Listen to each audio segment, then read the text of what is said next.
तुम मुझे बोलने दोगे या नहीं, वह हमें यहाँ आने देगा या नहीं, तुम्हारा भाई उसे वहां जाने देगा या नहीं, वह मुझे सोने देगा या नहीं। So welcome back to my channel guys. और आज की इस क्लास में मैं इस तरह के वाक्य को इंग्लिश में बनाना सिखाने वाला हूं और इतनी आसानी से सीखेंगे कि इस तरह के वाक्य को इंग्लिश में बनाना और फिर उसे बोलना इस क्लास को करने के बाद से आपको 100% आ जाएगा, क्योंकि हम फॉर्मूले के माध्यम से सीखने वाले हैं।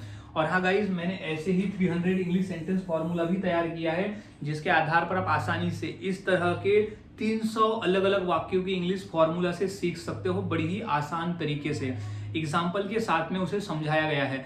तो आप इसे 150 रुपीज में मुझसे इस नंबर पे कांटेक्ट करके खरीद सकते हो। सो गाइज, अब समझ लेते हैं कि इस तरह के वाक्य को हम इंग्लिश में कैसे बनाते हैं और किस तरह से हम इसे बोलते हैं। तो सबसे पहले तो हमें समझ लेना होगा फॉर्मूले को, कि वो कौन सा फॉर्मूला है जिसके आधार पर हम इस तरह के वाक्य को बनाकर बोल सकते हैं। तो फॉर्मूले की शुरुआत होती है सबसे पहले विल। सबसे पहले आ जाएगा विल। विल क्या है? विल जो है वो भविष्य को दर्शाता है, विल जो है वो फ्यूचर को दर्शाता है, क्योंकि हम पूछ रहे हैं ना कि कोई काम को तुम करने दोगे या नहीं, यानी कोई काम को करता करने देगा या नहीं, यानी वो हमें रोकेगा तो नहीं, करने देगा या नहीं, उसकी परमिशन होगी या वो करने देगा या नहीं, यही पूछ रहे हैं हम लोग भविष्य के लिए। तो हम पहले सबसे पहले विल लगाएंगे। फिर सब्जेक्ट वन। सब्जेक्ट वन यानी क्या होगा? सब्जेक्ट वन यानी होगा कि वो करता जो काम को करने देगा या नहीं। अब फिर प्लस लेट। लेट यानी हो जाएगा कि या नहीं देगा, या यानी वह करने देगा या नहीं देगा, हो जाएगा लेट का प्रयोग। फिर सब्जेक्ट टू, यानी आप सब्जेक्ट टू में वो लिखेंगे कि वो किसी कर्ता को करने दे, यानी कर्ता का दूसरा पार्ट है कि उस व्यक्ति को करने देगा या नहीं। पहला व्यक्ति जो है वो करने देगा या नहीं, कि दूसरे व्यक्ति को वो करने देगा या नहीं, ये सब्जेक्ट टू में आ जाएगा। अब हम फॉर्मूले से समझ में आ जाएगा। अब क्रिया जो है वो क्रिया, यानी वो कोई क्रिया को करने देगा या नहीं, वो क्रिया में लिख देंगे जो सिचुएशन के हिसाब से बदलेगा। ऑब्जेक्ट बचा हुआ है और नॉट। और नॉट का ही मतलब होगा या नहीं, और नॉट का ही मतलब होगा या नहीं। अब हम फॉर्मूले समझ लिए। अब फॉर्मूले के आधार पर पहले वाक्य को हम बना लेते हैं, क्योंकि ये काफी कॉम्प्लिकेटेड दिख रहा है। तो आपको फॉर्मूले के माध्यम से जब वाक्य को बनाएंगे तो आपको समझ में आ जाएगा। तो सबसे पहला जो है कि तुम मुझे बोलने दोगे या नहीं, तुम मुझे बोलने दोगे या नहीं। तो तुम यहाँ पर हमारा हो जाता है सब्जेक्ट वन और मुझे हो जाता है सब्जेक्ट टू, जो कि हम यहाँ देख रहे हैं। तो सबसे पहले तो हमें विल लगा देना है। विल यहाँ दर्शा रहा है कि भविष्य के लिए विल। अब सब्जेक्ट वन क्या है? तुम। तो विल यू। अब यहाँ हम लिख देंगे लेट। Will you let. अब क्या आएगा? मुझे, क्योंकि यहाँ सब्जेक्ट टू है मुझे, तो विल यू लेट मी। अब क्रिया क्या है? बोलना। तो will you let me speak. Will you let me speak. फिर हो जाएगा और नॉट यानी या नहीं। तो यहाँ कंप्लीट फॉर्मूला बन रहा है कि हिसाब से will you let me speak और नॉट। तो विल लेट मी स्पीक और नॉट। नेक्स्ट, वह हमें यहाँ आने देगा या नहीं।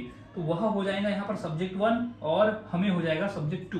तो लिख लेंगे। सबसे पहले हम लिख देंगे फॉर्मूला के हिसाब से विल। फॉर्मूला के हिसाब से विल। फिर क्या आ जाएगा? विल, फिर सब्जेक्ट वन तो है विल ही। फिर लिख देंगे लेट। Will he late. अब क्या? हमें। तो यहाँ क्या है? सब्जेक्ट टू है हमें, तो will he let us. Will he let us. फिर एक क्रिया, तो क्या है? क्रिया है आना, तो विल ही लेट अस कम। अब कहाँ? तो यहाँ, तो will he late come here और नॉट। वो हमें यहाँ आने देगा या नहीं। तो इस तरह से वाक्य बनते हैं और बोले जाते हैं। बहुत आसान है गाइस, फॉर्मूले को याद में रखना है और प्रैक्टिस करना है। जितना प्रैक्टिस करोगे उतना आसान है और उतने ही आसानी से आप बनाकर इसे बोल सकते हो। कुछ और वाक्य देख लेते हैं, जैसे तुम्हारा भाई उसे वहां जाने देगा या नहीं। तुम्हारा भाई उसे वहां जाने देगा या नहीं। तो इसकी इंग्लिश क्या हो जाएगी? सबसे पहले तो फॉर्मूला कहता है कि हमें विल लगाना है। सबसे पहले फॉर्मूला कहता है विल लगाना है। फिर लगाना है सब्जेक्ट वन। तो सब्जेक्ट वन क्या है यहाँ पर? तुम्हारा भाई उसे, तो यह है सब्जेक्ट टू। तो सब्जेक्ट वन क्या है? तुम्हारा भाई, तो क्या हो जाएगा?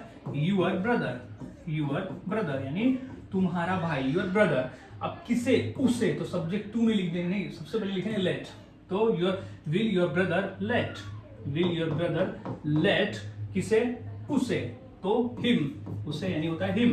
तो your brother, will your brother let him क्या? जाना। तो लेट हिम गो यानी होता है जाना।